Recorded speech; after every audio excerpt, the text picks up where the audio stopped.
একটা জিনিস যেটা নবীদের গুণ। প্রত্যেকটা নবী ধৈর্যশীল ছিলেন, প্রত্যেকটা নবী সবের ছিলেন, প্রত্যেকটা নবীকে আল্লাহ তাআলা শক্তির মতো একটা অসাধারণ ক্ষমতা দিয়েছিলেন। প্রিয় ভাইয়েরা, সবর হচ্ছে এমন একটি হাতিয়ার, এমন একটি যন্ত্র যা কখনো ব্যর্থ হয় না।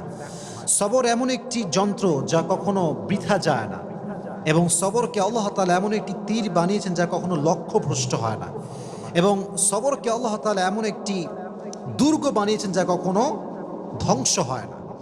একটা বিষয় খেয়াল রাখেন, ওয়াসবিরু ইন্নাল্লাহা মা'আস সাবিরিন। আল্লাহ তাআলা বলেছেন তোমরা ধৈর্যশীল হও, এবং মনে রেখো যে সবর করে, যে ধৈর্যশীল হয়, তার সঙ্গী হয় একজন, তিনি কে?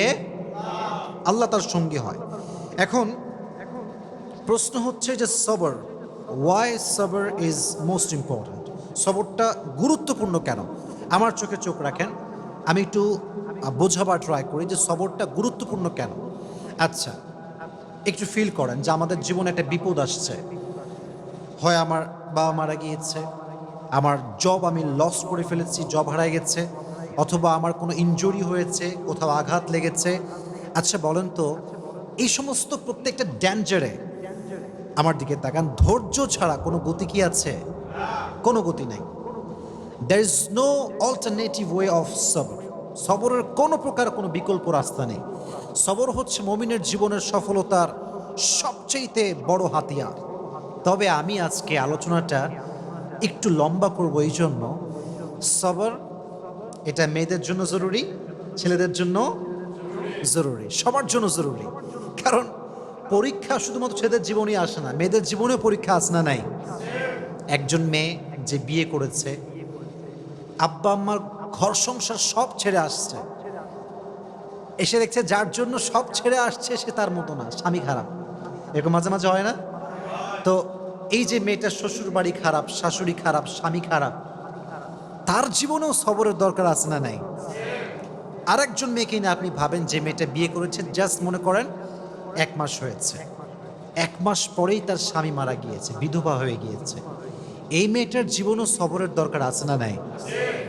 তার মানে লাইফের একটু গভীরভাবে ভাবলে বুঝবেন যে লাইফের প্রত্যেকটা স্টেপে স্টেপে ধৈর্যের বিকল্প কোনো রাস্তা হতে পারে। You must have to be patient. In every kind of situation, you must have to be patient. যতটা কষ্ট আসুক না কেন, ধৈর্য আমরা হারাবো না। রাজি আছেন তো ইনশাআল্লাহ?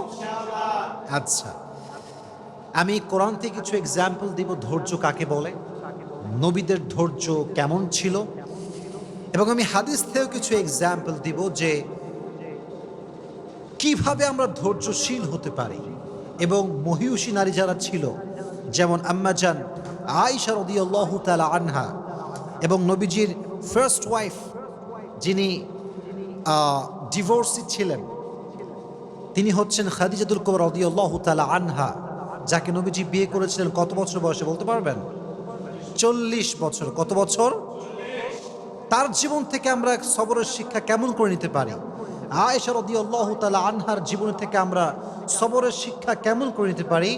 আমরা এখান থেকে শিক্ষা গ্রহণ করার ট্রাই করবো। সকলে বলেন ইনশাআল্লাহ।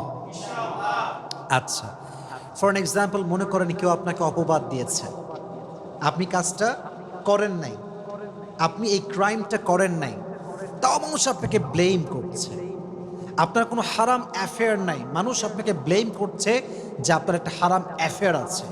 এটাকে আমরা বাংলাতে বলি অপবাদ। আমরা বলি কি? অপবাদ বা তহমত।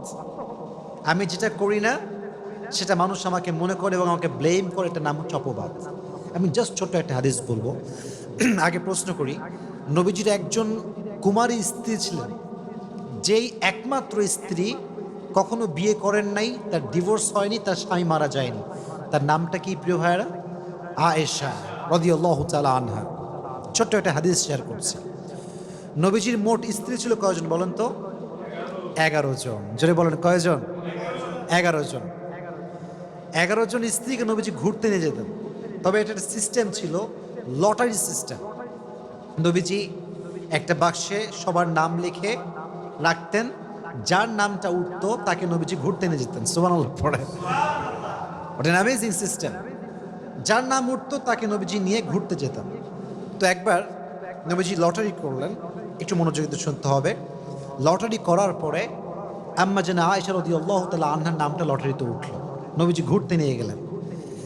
এটা একটু লম্বা স্টোরি, বাট আপনাকে মনোযোগ দিয়ে শুনতে হবে, কারণ এখানে একটা অনেক বড় সবরের শিক্ষা আছে।